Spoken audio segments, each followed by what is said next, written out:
Bonjour Héloïse, Bonjour Antoine. c'est un plaisir de te retrouver pour ce troisième épisode. Troisième épisode déjà, ça Déjà, passe vite. Bonne année d'ailleurs. merci toi aussi. Aujourd'hui, on va rester quand même sur une thématique justement divorce, Ouais. droit. On va essayer d'aller vraiment dans tout ce qu'il y a de plus inavouable, tout ce qui va être lié à l'argent. Parce que forcément, quand on se sépare, c'est le moment dans notre vie, même si on est très riche, où on est 2 fois moins riche que la veille. Donc, Ça dépend du contrat. ouais, c'est vrai. On va parler aussi de toute la relation au sexe. Ouais. Est-ce que on doit, est-ce qu'il y a des obligations, etc. Et aussi de toute la partie manipulation, que ça soit des manipulations financières, que ça soit des manipulations affectives, en gros, tout ce qui est un peu sale, on va essayer de rentrer dedans pour aider les gens à bien comprendre et à se méfier aussi de ce qui pourrait leur tomber dessus, quoi. Tout à fait, c'est un sacré programme. Et du coup, en fait, le thème aujourd'hui, c'est argent, sexe et manipulation. Voilà, le titre est totalement trouvé. Tout à fait. Je pense que c'est parfait. Ce que je te propose, c'est qu'on commence à partir sur l'argent, justement. Avec plaisir. Et est-ce que déjà, on peut, quand on est marié, Ouais. et aussi tu diras un petit peu les autres régimes aussi, si on n'est pas marié, comment ça se passe, est-ce qu'on peut cacher l'argent, dissimuler, détourner de l'argent du couple, son argent personnel, comment ça se passe? Alors, déjà, quand on est marié, on a tout à fait le droit d'avoir son propre compte bancaire. Mhm. D'avoir son propre compte bancaire, déjà, c'est une question qui n'est pas naturelle. C'est une réponse qui n'est pas forcément naturelle parce que parfois, les époux mariés se disent j'ai pas le droit d'avoir mon propre compte bancaire. Si, vous avez le droit. La seule limite, c'est une obligation de contribution à l'entretien aux charges du mariage et à l'entretien des enfants. Donc oui, vous pouvez avoir votre propre compte bancaire. Mais attends, c'est bien joli d'avoir son propre compte bancaire, mais la vraie question, c'est est-ce que je détiens totalement les Ouais. sommes qui sont sur ce compte bancaire? Donc, la question, ce qu'il faut se poser, c'est dans quel régime matrimonial suis-je aujourd'hui? Bien entendu, si ce compte bancaire est alimenté par des gains et salaires au cours d'un régime de communauté réduite aux acquis qui correspond au régime légal, ce compte bancaire, bien qu'il soit uniquement à votre nom, bien entendu, l'époux, chacun des époux est propriétaire à 50-50. Tu comprends qu'il y a une différence là avec le contrat de séparation de biens où chaque époux, bien entendu, peut avoir son propre compte bancaire, mais tous les gains et salaires au fur et à mesure qui alimenteront le compte bancaire, dans ces cas-là, n'appartiendront qu'en propre à l'époux. Puisque en contrat de séparation de biens, il y a certes une obligation d'entretien aux charges du mariage, à l'entretien des enfants, mais chacun conserve un patrimoine distinct, sauf bien entendu s'il y a une convention d'indivision ou des biens qui ont été acquis par les époux séparés de biens ensemble. Et enfin, et ça je pense que la réponse est plutôt facile, il n'y a pas d'obligation de dévoiler son patrimoine personnel dans un PACS ou dans un contrat, dans un concubinage. Mais ça, la réponse, à mon sens, me semble évidente. Et bien entendu, pas d'obligation de conjoint, qu'on soit dans un mariage, dans un PACS ou dans... Ça veut dire qu'on peut, si par exemple notre femme nous demande un conjoint, on peut refuser et dire non, je veux pas de conjoint, tout simplement. Ouais, en fait, on a tout à fait le droit. À partir Ok. de quand on serait contraint de conclure un contrat? Non. Ouais. On n'est pas contraint de conclure ce contrat. Et d'ailleurs, dans ces cas-là, il suffit de pas signer le contrat avec la banque. D'accord? C'est ok. comme le mariage, en fait. Tu es libre d'y rester, tu es libre d'en T'es libre d'en partir. sortir. C'est la liberté matrimoniale et comme n'importe quel couple. Et le message que les personnes doivent comprendre, c'est que l'essence même du droit de la famille et de manière générale l'esprit du droit aujourd'hui, c'est un esprit de liberté Ok. matrimoniale, de respect de l'individualisme des personnes. Donc c'est ce mouvement-là qui accompagne également le droit de la famille. Ok, donc ça c'est entre guillemets la base, comment ça se passe normalement, mais comme tu l'as dit, quand il n'y a pas de contrat de mariage, que c'est le régime légal, donc ce qu'ont la plupart des gens, Tout à fait. si on va simplement à la mairie se marier, on a ce contrat par défaut. Oui. Dans ce contrat-là, pour le coup, les sommes, etc., même si elles restent chacun sur leur compte, appartiennent à 50-50 à chacun, enfin comme Ouais. tout. Comme tout ce qui a été acquis pendant le mariage. Est-ce que malgré ça, il y a des gens qui arrivent à essayer de tirer la couette vers eux et de garder la plus grande part, quoi? Alors, juste un point avant de répondre à ta question. Oui. Toi, tu dis ça comme si c'était une évidence, c'est-à-dire qu'il y ait un partage à 50-50 des sommes quand tu n'as pas conclu de contrat. Sauf que moi, ce que je vois au quotidien, c'est une absence d'information des personnes qui se marient.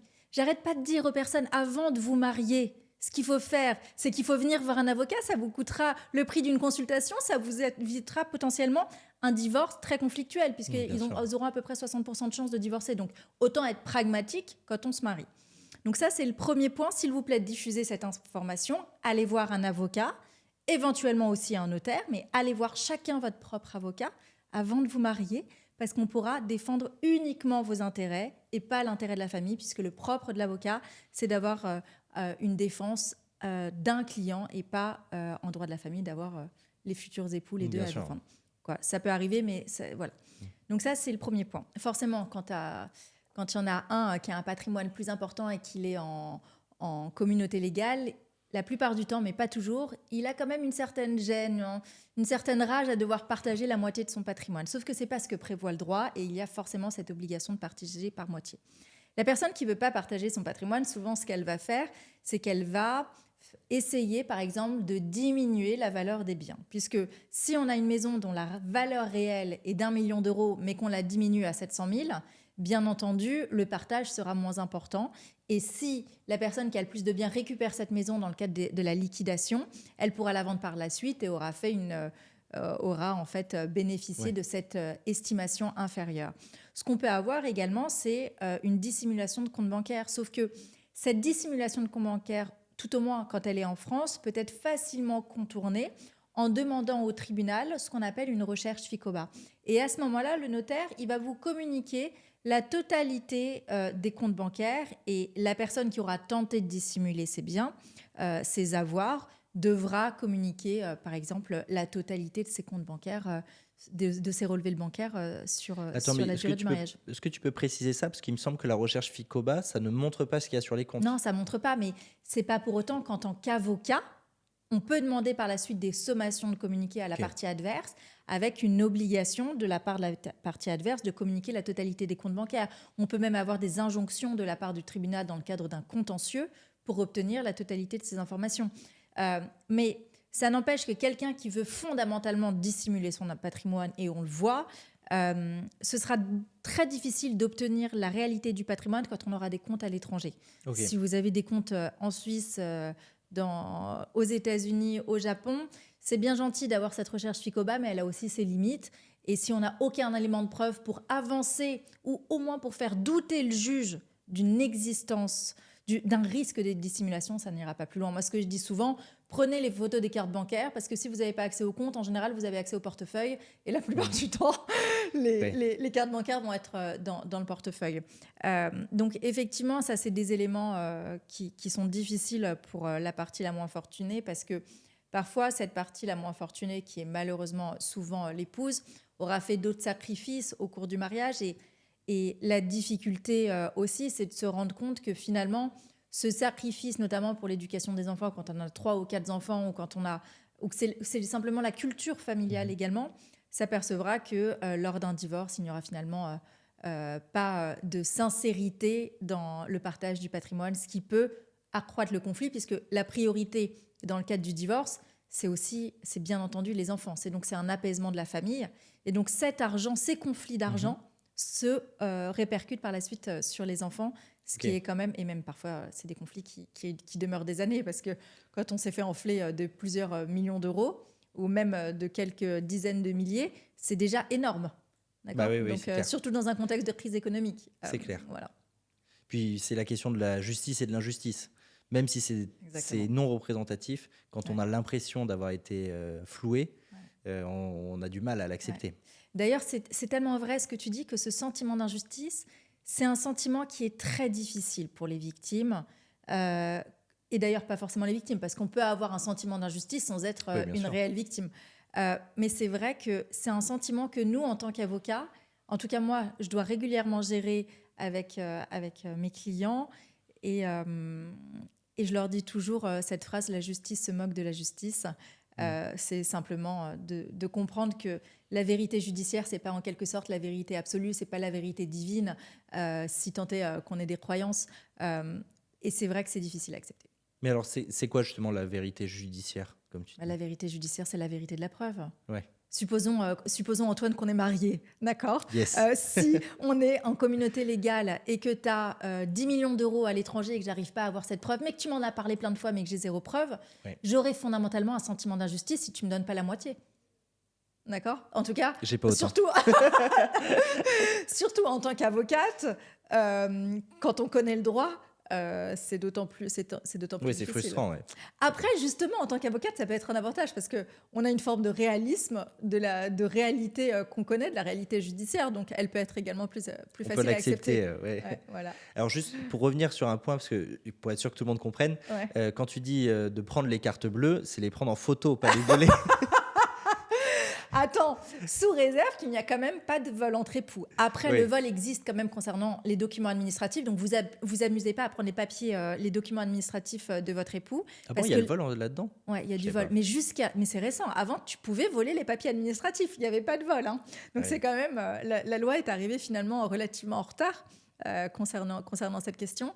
Mais non, vous ne voulez pas les cartes d'identité, vous ne voulez pas les papiers, mais prenez des photos. Voilà, prenez des photos parce que la carte montre qu'il y a un compte. Ouais. Et Vous, donc, vous prenez des photos et vous me les envoyez aussi. Voilà. Parce que parfois, vous me les envoyez assez rapidement par mail, ou même si vous ne me les envoyez pas, dans ces cas-là, vous les envoyez à des proches et vous conservez les éléments dans un endroit où votre époux ou votre épouse n'aura aucun accès. Oui, bien sûr. Avec le sourire, bien sûr. Toujours. Quand on collecte des preuves, je pense qu'il faut toujours essayer de montrer que tout va bien et qu'on est dans les meilleures dispositions possibles Ouais, pour tout à pas fait. alerter. On va essayer de faire un jeu un peu à l'inverse. Un jeu, tu m'as pas prévenu là. On va essayer de faire un jeu. Justement, qu'est-ce que tu as, toi, observé de gens où tu as vu qui clairement y détournaient et qui arrivent plutôt à s'en sortir? C'est quoi un peu leur mode d'emploi? Comment ils font? Alors, le mode d'emploi, il est très simple. Avant de parler détournement d'argent, ce qu'on observe, c'est qu'au cours de la relation, il y a une dissimulation d'informations financières. C'est-à-dire qu'il n'y aura pas d'informations sur, sur les revenus mensuels, sur la totalité du patrimoine. Et dans ces cas-là, moi, ce que je dis aussi, c'est que à ces personnes mariées, c'est que vous avez votre part de responsabilité. Parce que quand vous êtes marié, vous êtes censé être transparent. Et en plus, il y a cette déclaration commune d'impôt. Donc, à partir du moment où il y a une déclaration commune d'impôt, c'est aussi votre responsabilité de demander cette communication et de prendre part à la gestion administrative des questions financières de la maison. Et puis, l'autre manière de dissimuler, ou tout au moins d'économiser le plus, parce que en fait, ce qui se passe, c'est qu'on a des radins dans le couple. Faut simplement parler comme ça. Donc, avant la dissimulation, il y a d'abord la radinerie. La D'accord. radinerie, c'est quoi? C'est, par exemple, des couples, et j'en ai encore reçu un il y a quelques jours, où l'épouse, pendant toutes les années de mariage, elle a payé le loyer, elle a payé EDF, GDF, elle a payé les vacances, elle a tout payé. Monsieur qui gagnait 2 500 € par mois ne payait rien et disait toujours à son épouse, le 5 du mois, je n'ai plus d'argent pour faire des courses. Donc, il payait à peu près 200 €, 300 €. Et là, je parle de ce dossier, mais en fait, c'est assez fréquent et ce schéma est très fréquent. Donc, n'acceptez pas, mesdames, messieurs, la radinerie, s'il vous plaît, et acceptez de parler de manière transparente des questions financières. Donc, la première dissimulation, c'est la dissimulation au cours du mariage. Lors de la séparation, il y aura peu de dissimulation en théorie grâce à la c'est pas grâce à la rupture. C'est pas au moment de la rupture que les gens commencent à dissimuler. C'est en fait dès le début. Alors, ça peut intervenir à tous les moments, attention. Mais pendant la phase de relation, il y a déjà de la dissimulation. Au moment de la rupture, ça s'intensifie. Vous n'allez pas être au courant du nouvel emploi. Vous n'allez pas être au courant, par exemple, d'un héritage familial qui pourrait éventuellement avoir quelques conséquences sur l'évaluation de la prestation compensatoire. Vous n'allez pas être au courant, par exemple, qu'il y aura, qu'il y aura des acquisitions de biens au cours de la séparation. Donc voilà. Et puis, toute la manière aussi de dissimuler le revenu, et c'est pas tant, en tout cas, la manière tout au moins de moins donner à son époux, c'est aussi d'influer sur la date des effets du mariage, puisque la date de la rupture, puisque à partir du moment où la date des effets du mariage est potentiellement définie à un moment qui favorise la personne qui a le plus de patrimoine, forcément la personne qui a le plus de patrimoine va essayer de définir une date des effets du mariage qui sera dans son intérêt. C'est quoi une date des effets du mariage? En fait, quand tu te sépares, il y a d'abord une séparation de fait quand tu es époux. Oui. Tu n'es pas tout de suite divorcé. Et cette séparation de fait, on va considérer que c'est la date de rupture à partir de laquelle les effets du mariage seront rompus. Ok, donc ça veut dire que par exemple pour la liquidation, pour toutes les conséquences du divorce, on va retenir du début du mariage jusqu'à cette date et pas jusqu'au prononcé du divorce, c'est ça? Exactement. Après, il y a quand même une certaine limite, c'est que pour l'évaluation de ces biens, c'est à la date de la jouissance divise. Ça veut dire en somme que c'est quand on va partager les biens au moment de la liquidation du régime matrimonial que ces biens seront évalués. Ce qui est normal parce qu'on peut très bien avoir une date des effets du mariage, j'en sais rien, qui est au 1er janvier 2024, mais une date de jouissance divise avec une liquidation du régime matrimonial qui intervient en 2026. Sauf qu'en 2026, ce bien immobilier, il peut avoir, par exemple, augmenté en valeur ou diminué en valeur. Bien sûr, on ne va pas le vendre plus faible parce que... Voilà. Et donc, il y a régulièrement un contentieux sur la date des effets du mariage, puisque la plupart du temps, elle favorise un époux au détriment de l'autre. Ok, ah oui, c'est fou. Pas toujours, mais régulièrement. Ok, très intéressant. À l'inverse, comment on peut, pendant ce mariage, protéger son patrimoine? Est-ce que justement, il y a des régimes de base qui sont mieux, qui favorisent ça? Et est-ce que même à l'intérieur de ce régime légal, il y a des exceptions? Est-ce qu'il y a des moyens d'acheter seul, de faire un crédit seul, etc.? Alors, comment protéger donc son patrimoine au cours du mariage? Le meilleur moyen en théorie de protéger son patrimoine, c'est d'abord de faire un contrat de séparation de biens. Puisque effectuer un contrat de séparation de biens, surtout si vous êtes la partie qui est la plus fortunée, ça vous permettra d'avoir 2 masses de biens. Une masse de biens propres et une masse de biens communs. Ça veut dire que les biens communs, ce seront des biens qui seront partagés à l'issue du divorce, et les biens propres, ce seront des biens qui vous appartiendront exclusivement. Dans le cas de cette séparation de biens, donc ces biens propres ne font pas l'objet d'un partage. Et ces biens communs feront l'objet d'un partage. Donc ça, c'est le premier point. Mais dans tous les cas, quand vous êtes marié, sachez quelque chose d'important, c'est que si vous recevez des legs, des donations, des successions, ces biens seront qualifiés de propres. Ça veut dire que ne les utilisez pas, sauf déclaration de remploi, pour acheter un bien commun sans avoir la preuve de l'origine de ces fonds propres. Parce que si vous achetez un bien commun avec votre époux, avec des fonds propres, issus d'un héritage, par exemple, ou issus d'une succession, issus de legs, si vous n'avez pas cette preuve, ces biens deviendront communs puisqu'il existe un principe de présomption. Et cette présomption vous dit quoi? Elle vous dit que quand vous ne pouvez pas prouver le caractère propre d'un bien, il est présumé être commun. Okay. Donc attention à cette preuve-là. La manière de protéger également son patrimoine, j'y reviens, tu vas dire que c'est toujours la même chose, mais la manière de protéger son patrimoine, c'est d'avoir une contribution proportionnelle aux charges du ménage, une contribution. La manière de protéger son patrimoine, c'est d'avoir une contribution proportionnelle à vos revenus. C'est-à-dire que vous devez payer 50-50 si vous avez des revenus équivalents. Mais à partir du moment où vos revenus ne sont pas équivalents, vous n'êtes pas censé payer à 50-50. Et ça veut dire qu'il faut en parler de manière transparente dans le couple. Et en général, tu sais qu'il y a une partie des divorces qui naissent de conflits financiers.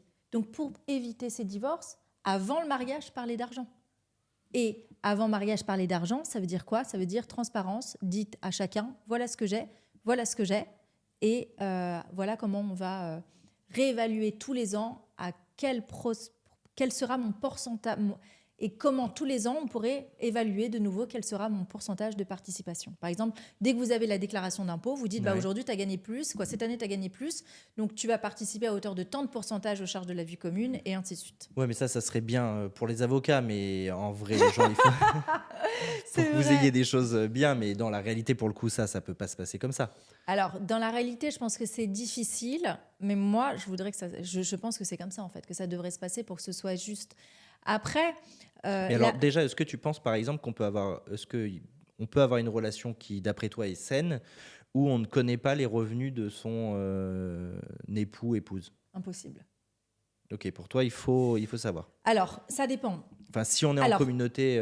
Si on est en communauté et qu'on ne connaît pas les biens, le patrimoine de son époux, il y a 2 solutions. Soit, dans ces cas-là, l'époux, qui semble être le plus fortuné, paye la totalité du quotidien, et dans ces cas-là, il n'y a pas de nécessité de connaître la réalité de son patrimoine. Soit vous avez le sentiment de participer peut-être un peu plus ou de ne pas savoir exactement, et il y a un malaise, et c'est à ce moment-là qu'il faut en parler. S'il y a un malaise, il faut en parler. S'il n'y a pas de malaise, il ne faut pas en parler. C'est pas mal comme Voilà, expression. tout simplement. Est-ce que tu ne crois pas que quelque part c'est un peu une mauvaise incitation? C'est-à-dire que la personne, s'il y a un écart de revenus, c'est au moment où elle divorce qu'elle va obtenir finalement vraiment de l'argent, quand il y a vraiment un écart, alors que pendant le mariage, elle peut ne pas y avoir vraiment accès.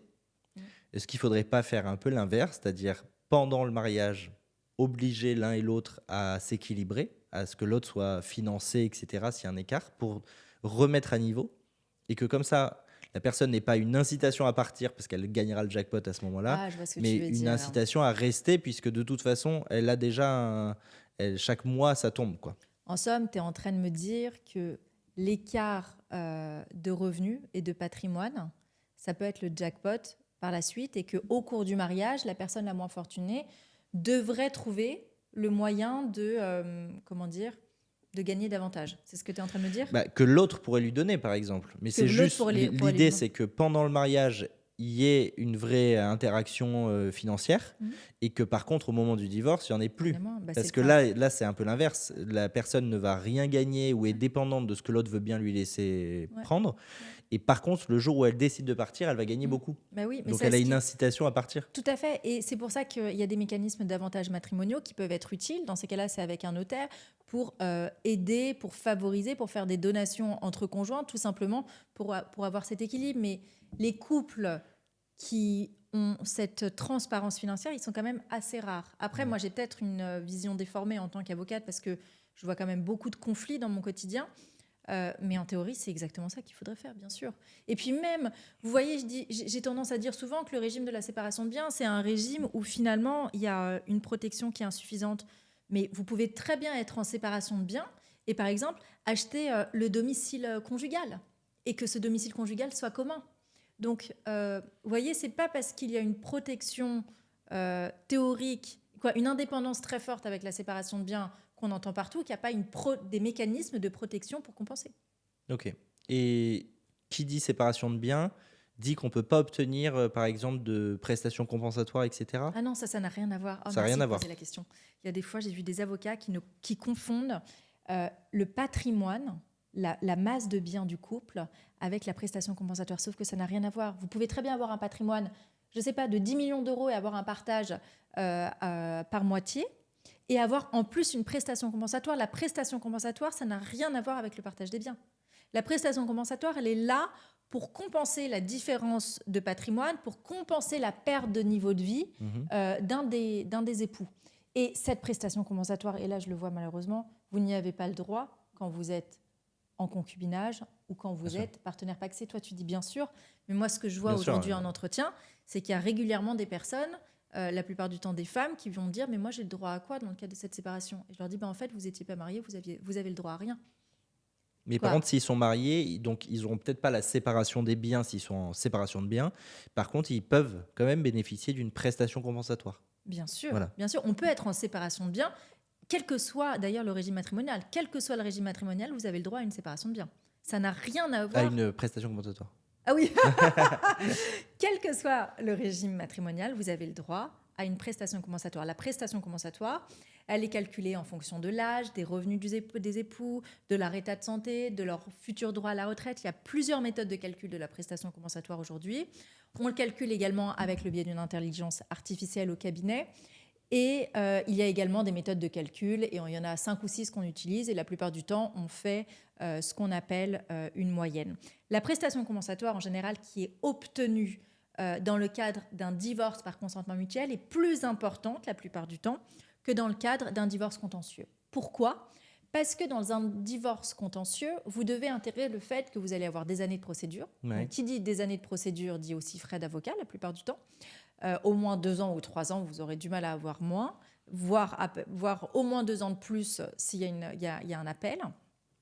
Et donc, cette prestation compensatoire, elle est plus importante la plupart du temps dans le cadre d'un divorce par consentement mutuel parce qu'on anticipe la diminution des frais d'avocat et on anticipe aussi quelque chose que je trouve fondamentalement injuste aujourd'hui, c'est qu'aujourd'hui, quand vous obtenez un devoir de secours dans le cadre d'un jugement de divorce, quand vous obtenez aujourd'hui un devoir de secours et une prestation compensatoire dans le cadre d'un jugement de divorce, si vous faites appel du divorce par la suite, si vous interjetez appel du divorce, vous avez le droit au maintien du devoir de secours. Donc, ça veut dire qu'il y a quelque chose de fondamentalement injuste. Et puis, il y avoir un intérêt à... Vous pouvez clairement avoir un intérêt à interjeter appel du divorce pour avoir un maintien du devoir de secours pendant plusieurs années. Et moi, je trouve que ce serait honnête qu'une fois que le divorce est prononcé et qu'une prestation compensatoire a été fixée, qu'on ne revienne pas sur cet octroi d'un devoir de secours. Et je trouve ça délicat parce que je ne suis pas sûre d'avoir la solution, mais aujourd'hui, vous avez également des détournements de procédure avec un appel dont le seul but en matière de divorce est d'avoir un maintien du devoir de secours. Et parce qu'on anticipe, dans le cadre d'un divorce par consentement mutuel, le maintien de ce devoir de secours pendant potentiellement plusieurs années, eh bien, on dit à nos clients, acceptez de payer davantage, ou si je défends là le client qui est le moins fortuné, demandons davantage, parce que de toute façon, cette somme, vous l'aurez si on va en justice. Donc, autant faire preuve de pragmatisme et de se dire, bon, de toute façon, cette somme, je vais devoir la payer, donc je vais pas pouvoir y échapper, donc dans ces cas-là, je la paye dans le cadre de mon consentement mutuel. Divorce par Oui, si consentement on peut la mutuel. payer, il vaut mieux parfois... Ouais. D'ailleurs, j'y reviens, ce qui est difficile quand même, c'est que, tu vois, tu as des clients, il y a un partage par moitié du patrimoine et l'époux le plus fortuné doit payer une prestation compensatoire. Mais ce que je vois régulièrement, c'est quand même des époux qui doivent payer leur prestation compensatoire en empruntant. C'est-à-dire qu'ils ne peuvent même pas payer la prestation compensatoire. Vous allez me dire oui, mais c'est possible d'avoir une prestation compensatoire en attribuant un autre bien. Mais parfois, ce n'est pas possible. Et ils se retrouvent avec des emprunts de plusieurs centaines de milliers d'euros, même plus, pour pouvoir payer leur prestation compensatoire. Donc, le divorce coûte bien plus cher que le mariage, parfois. Voilà, c'est ça.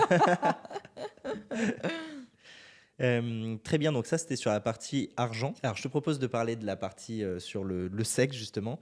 Est-ce qu'il y a une évolution déjà de l'infidélité dans le mariage et quelles sont un peu les conséquences de l'infidélité? Est-ce que tu peux nous dire un peu ça aujourd'hui par rapport au mariage? Avec plaisir, Antoine. En matière d'infidélité, ce qu'on observe, c'est un élargissement, une atténuation de la fidélité. Je pense que cette atténuation de la fidélité a plusieurs causes, plusieurs sources. La première, c'est une diminution de l'influence de la religion, puisque tu sais très bien que dans la religion catholique, on se marie devant Dieu et que cette obligation de fidélité est très forte. À partir du moment où la religion catholique est moins puissante, il y a nécessairement une diminution du devoir de fidélité. On observe également aujourd'hui, à mon sens, une infidélité qui est plus présente, tout simplement parce que la communication aujourd'hui qu'on a dans notre société valorise l'infidélité et l'individualisme, à mon sens. L'infidélité. Qu'est-ce que tu appelles la communication dans notre société? Par exemple, c'est-à-dire tu vas avoir des applications dont je ne vais pas citer le nom, mais tu les connais, on les connaît tous, où on va pouvoir swiper pour rencontrer quelqu'un comme si l'autre était un bien de consommation. Il y a des applications qui favorisent, qui mettent en valeur le côté secret de la rencontre. Pour les rencontres entre personnes mariées. Ouais. On vit dans quel monde? Comment voulez-vous que la jurisprudence n'atténue pas ce principe de fidélité alors que la société l'atténue par elle-même?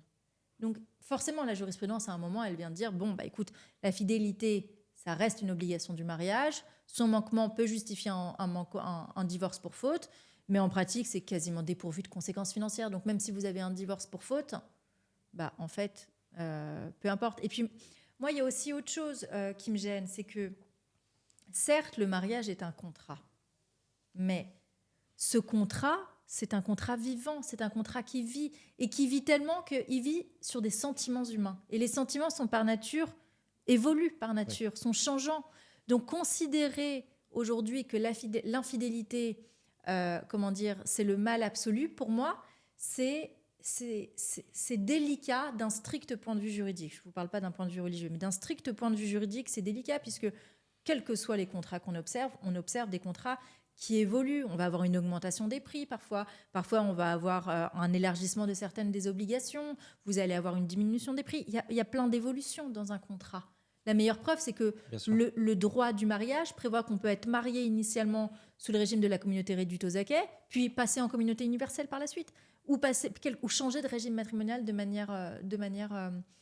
manière juridique. Donc, Pourquoi ne pas changer, quand on est en couple, sa vision de la fidélité? On peut avoir une vision à un moment T et avoir une autre vision à un moment T plus 1. Et ce que j'observe régulièrement aujourd'hui, c'est des couples qui se séparent parce qu'il y a une infidélité. Et ce que je leur dis souvent, regardez, observez la gravité de cette infidélité. Malheureusement, moi, ce que je leur dis, c'est que c'est peut-être personnel, mais je ne vais pas accorder la même importance à une infidélité au bout de 20 ans de relation avec une infidélité d'un soir ou avec une relation suivie. Aujourd'hui, on a des personnes qui sont mariées et qui vont avoir une infidélité, non pas d'un soir, mais une relation de des années avec même une autre famille construite et d'autres enfants. Bien sûr. Et bien entendu, la jurisprudence, dans cette circonstance, va considérer qu'il s'agit d'un divorce pour faute. Mais l'infidélité aussi, les personnes considèrent l'infidélité souvent comme une relation sexuelle, mais l'infidélité, c'est pas que du sexe. L'infidélité, c'est aussi avoir une relation amicale très intense, par exemple, avec quelqu'un. Bien entendu que si vous avez une relation amicale très forte avec quelqu'un, ça aura des incidences sur le couple. C'est intéressant, ça. Donc, l'infidélité aussi, les contours de l'infidélité sexuelle seront différents. Pourquoi ? Parce que vous pouvez considérer qu'avoir une relation sexuelle dans certains couples, ça va être constitutif d'une faute dans le champ de leur obligation intime, dans leur obligation morale, mais vous allez avoir des couples aussi où, à l'inverse, avoir une relation sexuelle d'un soir, c'est rien parce qu'ils ont évolué dans un schéma polyamoureux. Et aujourd'hui, j'ai des couples qui viennent, qui sont mariés, qui ont une obligation de fidélité et qui sont dans un schéma polyamoureux. Donc, tu vois, il y a... Bien sûr. La notion de fidélité, on en parle beaucoup parce qu'en fait, il y a cette évolution de la jurisprudence qui procède à une atténuation. Et il y a également ces couples qui ont chacun une vision différente de l'infidélité. Et c'est clair que moi, quand j'ai un client qui vient me voir en me disant « voilà, il m'a fait cocu, moi, d'aller dans des clubs échangistes », je leur dis « bon, on va remettre les choses dans le contexte. Si vous allez dans un club échangiste, on ne va pas parler de divorce pour faute par la suite parce qu'en fait, vous allez vous ridiculiser. » Oui, d'accord, c'est sûr. Mais tu dis ça, c'est sûr. Oui, non, mais c'est sûr, parce que tu le dis, mais voilà, effectivement. Voilà, je repense à un vieux dossier que j'avais eu aussi. C'était un homme, quoi. Ils étaient mariés et l'homme faisait des photos. C'était pas la femme, c'est ça qui était intéressant. L'homme faisait des photos, comment ça s'appelle ? De charme. Des photos de charme, ouais. Et il allait sur des sites porno, on le trouvait sur des sites porno. Bien sûr que là, il y a un divorce pour faute. Ah oui. D'accord. Okay. Et là, c'est pas parce que, il avait eu des relations sexuelles, c'est parce que clairement, il y avait des photos intimes qui étaient vendues ou des scènes qui étaient vendues, et c'était finalement assez drôle parce que c'est pas, en général, on a plutôt l'impression que c'est l'épouse éventuellement qui pourra avoir ce type de comportement, mais c'est pour tout le monde. Hein. C'est pour tout le monde, c'est ça. Il y a aussi un autre qui a rien à voir avec le droit, mais par la psychologie évolutionnaire aussi. On peut se dire que la fidélité, elle était très importante parce que sans fidélité, on ne pouvait pas savoir où étaient partis nos gènes. On ne savait pas si l'enfant qu'on élevait était le nôtre, etc. Aujourd'hui, avec les tests, avec la contraception, avec tout ça, effectivement, ça a un petit peu moins de sens puisqu'on peut facilement savoir si c'est notre fils ou pas, si c'est... Donc, je pense qu'il y a ça aussi qui fait que la société price moins haut, moins cher, moins important. Que j'ai une question pour toi. Merci, ça me surprend. Très importante. Est-ce que sucer s'est trompé ? Oh non, Eh ben, écoute, je pense que j'ai déjà répondu potentiellement à ta question. Sucer s'est trompé si, dans le couple, c'est important. Bien entendu, si tu as une preuve de la fellation et que tu vas devant un tribunal avec ça, bien entendu que juridiquement, ce sera constitutif d'une preuve. En revanche, si tu n'as pas cette preuve, bien sûr que ce n'est pas une faute. Après... La question que tu abordes aujourd'hui, c'est une question beaucoup plus complexe aussi. C'est aussi celle de l'aveu de la fidélité. On a tendance à dire qu'il faut être transparent avec son époux, avec son épouse. Si tu le fais cocu, dis-le. Moi, de mon expérience d'avocate, je te dis, taisez-vous.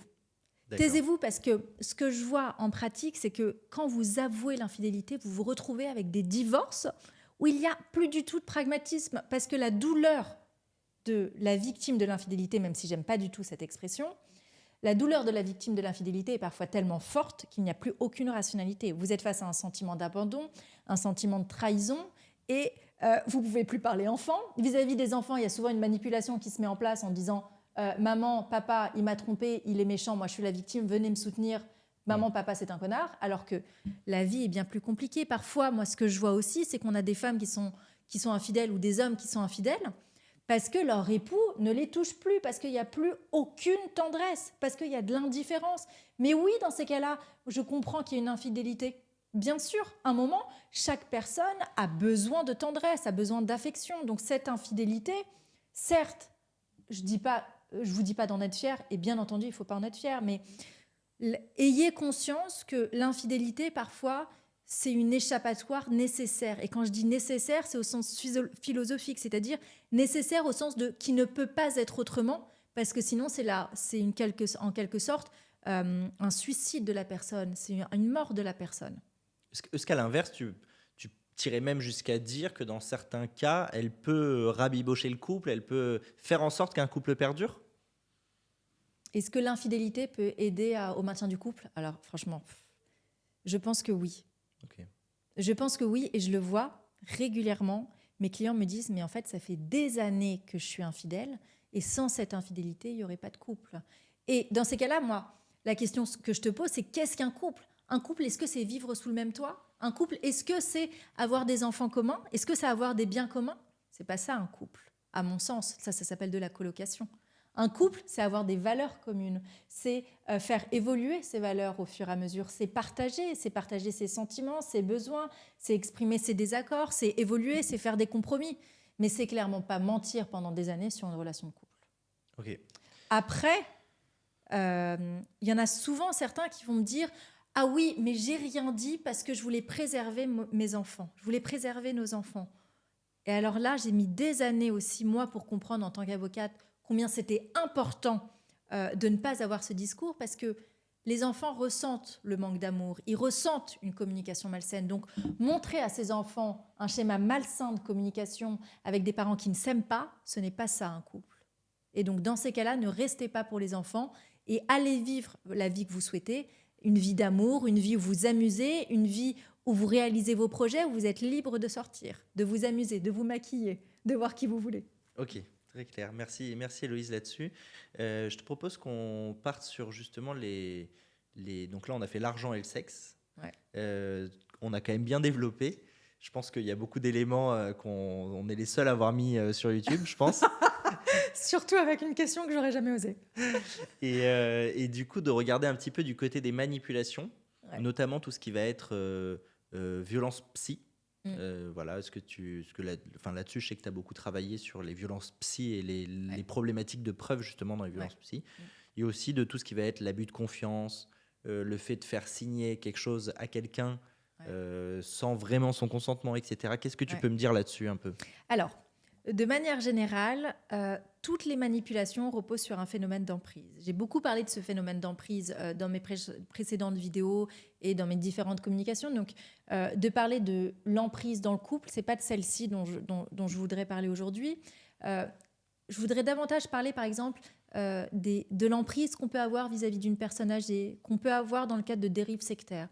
Et dans le cadre, par exemple, de cette emprise, on a principalement deux infractions pour lesquelles les personnes viennent nous voir le plus souvent. L'abus de confiance et l'abus de faiblesse.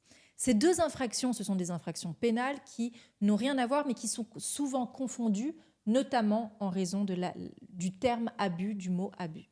Mais en fait, il suffit d'écouter les expressions pour les comprendre. Quand on commet un abus de confiance, ça veut dire quoi l'abus de confiance? Ça veut dire qu'on abuse de la confiance de la personne. Si j'abuse de ta confiance, Antoine, je vais te donner un exemple pour comprendre la différence avec l'abus de faiblesse. Antoine, toi aujourd'hui, tu es en forme. A priori, tout va bien. Si, par exemple, tu tiens,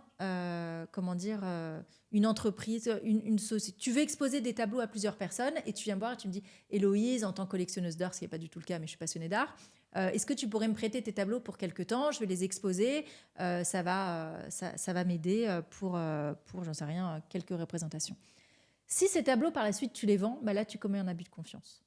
Oui, parce qu'on se connaît. Ça part de là. Alors, tu fais bien que tu as confiance parce que tu me connais. Voilà, tu auras abusé de ma confiance par la suite. Ça, c'est le principe de l'abus de confiance. Alors que l'abus de faiblesse, ce sera par exemple, Antoine, j'en sais rien, par exemple, tu vis une période très difficile dans ta vie, tu as perdu des proches, tu es tombé en dépression et je viens te dire, Antoine, écoute, je te propose de souscrire tel contrat qui ne sera pas du tout dans ton intérêt, et bien là, dans ces cas-là, tu te retrouves avec un abus de faiblesse. Donc la faiblesse, elle n'est pas nécessairement liée à l'âge, elle est aussi liée, par exemple, à l'état dépressif, à un état de grossesse parfois, à un état médical. Et donc à partir du moment où tu as cet état de faiblesse, eh ben, on va sur du pénal par la suite. Pour le dépôt de plainte, je sais que souvent, vous allez directement déposer plainte. Moi, je ne vous le conseille pas. Je vous le conseille pas. Allez voir d'abord un avocat. Vous allez être préparé sur la collecte de la preuve. D'ailleurs, en matière de collecte de la preuve, je ne sais pas si tu le sais, mais il y a eu une évolution jurisprudentielle majeure le 22 décembre dernier. Ah bon ? Auparavant, et je l'ai dit auparavant dans mes vidéos parce que ça avait été tourné avant ce revirement de jurisprudence, je vous disais toujours les preuves obtenues de manière déloyale, c'est-à-dire, supposons que là, par exemple, sans qu'elle le sache, sans que la personne le sache, ou obtenues de manière frauduleuse, ne sont pas admises en justice. Et aujourd'hui, on a un revirement de jurisprudence. Alors, les personnes vont se dire, bah ça y est, je peux avoir toutes les preuves déloyales possibles et les communiquer devant le juge civil. Non. Au juge civil, le principe, ça reste le principe de la preuve loyale, mais par exception, lorsque l'obtention de cette preuve est nécessaire, l'obtention de cette preuve déloyale est nécessaire pour prouver vos droits, pour prouver vos intérêts, à ce moment-là, cette preuve sera acceptée. Mais elle fera tout de même l'objet d'un débat. Ça, c'est mon interprétation. Okay. Et... Mais attends, c'est que dans le cadre des violences, c'est ça ? Non, c'est dans un cadre civil, de manière générale. Donc, pour démontrer tout et n'importe quoi, ça c'est devant le juge civil, oui. Ok. Devant le juge civil, oui, j'ai été lire la décision avant-hier, avant de la Cour de cassation. Et c'est ça qui est surprenant. Et heureusement, parce qu'aujourd'hui, on était dans un système totalement déséquilibré où on privilégiait uniquement le droit de la preuve au détriment des droits des personnes. Et effectivement, c'est intéressant parce que la Cour de cassation, elle a trouvé aujourd'hui ce qu'on appelle une juste mesure, à mon sens, où on se dit, si on n'a pas d'autre choix, par exemple, pour prouver un phénomène d'emprise, si on n'a pas d'autre choix, par exemple, que d'enregistrer ou de mettre des caméras cachées, eh bien, cette preuve, alors qu'elle est déloyale, pourra potentiellement être admise. Et je ne vais pas m'avancer à dire, voilà, quelle sera la réaction des juridictions, parce qu'elle est trop récente. Mais aujourd'hui, dans ma pratique d'avocat, je vais clairement changer mon attitude et avec mes équipes, maintenant, on va travailler à l'obtention de preuves en partie déloyales et voir quelle sera par la suite la réaction du juge aux affaires familiales et d'autres juridictions concernant l'admission de ces preuves. Ok, parce que du coup, dans l'admission de ces preuves, tu te bases sur une jurisprudence, pas donc et tu vas devoir demander au juge, tu vas donner au juge cette preuve en lui disant, voilà, regardez, la Cour de cassation dit que maintenant on peut, et après c'est à sa libre appréciation, c'est ça ? Bah oui, et elle est là toute la difficulté, c'est que parfois, tu as des magistrats, tu as des juridictions qui vont effectuer une forme de résistance. Et aujourd'hui, ce changement de paradigme est tellement fort que je ne sais pas encore quelle va être la réaction des magistrats du fond. Après, attention, c'est une décision de la Cour de cassation. Donc, décision de la Cour de cassation, c'est quand même une décision en général qu'on tend à suivre. Et s'ils en sont arrivés à prendre cette décision, dites-vous que ça a été bien maturé, que ça ne sort pas de nulle part non plus. Oui, je me rappelle dans un podcast précédent, tu disais si 90% des victimes ne sont pas prises en compte parce qu'elles n'ont pas de preuves, c'est qu'il faut changer, le mode de la preuve. Merci. Ben voilà. Donc, il suffisait que j'en parle pour que ça arrive. C'est certainement grâce à toi. C'est grâce à moi, merci. Oui, parce qu'il faut savoir que tous les magistrats de la Cour de cassation suivent nos podcasts. Mais bien sûr. Ok, ça fait déjà presque 45 minutes qu'on est là. Je vais te poser une dernière question. On parle des manipulations. Parfois, il y a des manipulations carrément au mariage, pas pendant le mariage. Est-ce que tu peux nous parler de ça, des personnes qui se marient, mais pas du tout dans le but de fonder une famille, d'aimer la personne, etc., mais pour obtenir autre chose ? Alors oui, bien sûr, je vais te parler en fait de ce qu'on appelle les mariages gris et les mariages blancs. Les mariages blancs, ce sont des mariages dans lesquels les deux futurs époux se marient pour obtenir un avantage autre que, par exemple, obtenir des avantages fiscaux, obtenir exclusivement un avantage qui est issu de la nationalité, l'obtention de la nationalité française. À la différence du mariage gris, où il y a un des époux, dans ces cas-là, qui est de bonne foi et qui se marie vraiment parce qu'il aime la personne, qui souhaite avoir des enfants. Dans le mariage gris, ce qu'on observe de manière la plus fréquente, c'est que l'un des époux va tromper l'autre sur la réalité de son intention en disant « je vais me marier avec toi » et je ne te parle pas de la raison pour laquelle je me marie vraiment, c'est-à-dire obtenir des papiers. L'annulation du mariage gris est encourue en cas l'annulation du mariage gris est encourue. Souvent, les clients viennent me voir en me disant oui, je voudrais demander l'annulation du mariage parce qu'il a demandé l'annulation, le mariage que pour les papiers. Sauf que la difficulté, ça va être encore un problème de preuve. Comment vous allez prouver pendant 2 ans ou 3 ans, où c'est en général la période où ton couple va bien, comment prouver pendant ces premières années que la personne avait l'intention finalement de se marier pour les papiers? C'est très difficile comme preuve. Néanmoins, le taux de succès de ce type de procédure, quand elle est tout au moins initiée par le procureur de la République, est assez élevé, puisque je crois que les chiffres, c'est aux alentours de 60% de réussite d'annulation du mariage. La sanction, c'est donc l'annulation. L'annulation, c'est quoi? On considère que le mariage n'a jamais existé pour le passé et qu'il sera dépourvu d'effet, également pour le futur. Il y a quand même ce qu'on appelle le mariage putatif. Le mariage putatif, c'est quoi? On considère que certains des effets seront maintenus pour l'époux qui aura été de bonne foi. En somme, celui qui se sera fait enfler. Et donc ça, c'est très important parce que finalement, c'est une manière de protéger l'époux de bonne foi, puisque la bonne foi, c'est toujours une qualité et quelque chose qu'on va valoriser dans le cadre de l'exécution d'un contrat. Ok, très clair. Bah, écoute, je pense qu'on peut s'arrêter là-dessus. Avec plaisir. C'était un plaisir de vous retrouver. C'était un plaisir d'échanger avec toi, Héloïse, pour ce 3e podcast. On va ressortir des podcasts. Dites-nous aussi les sujets qui vous intéresseraient pour qu'on puisse choisir, etc. Le but, c'est de parler de tout ce qui est droit de la famille, manipulation, divorce, etc. Succession aussi. J'ai vu d'ailleurs un commentaire qui nous a demandé de faire sur la succession. On pourra parler, est-ce qu'on peut déshériter son enfant la prochaine fois? Voilà, par exemple, pour rester dans les joyeusetés. Nous, on fait que les sujets joyeux, agréables, c'est vraiment bien. Donc, je vous dis à bientôt. Merci Héloïse. Merci et puis Antoine. on se retrouve bientôt. À bientôt, au revoir.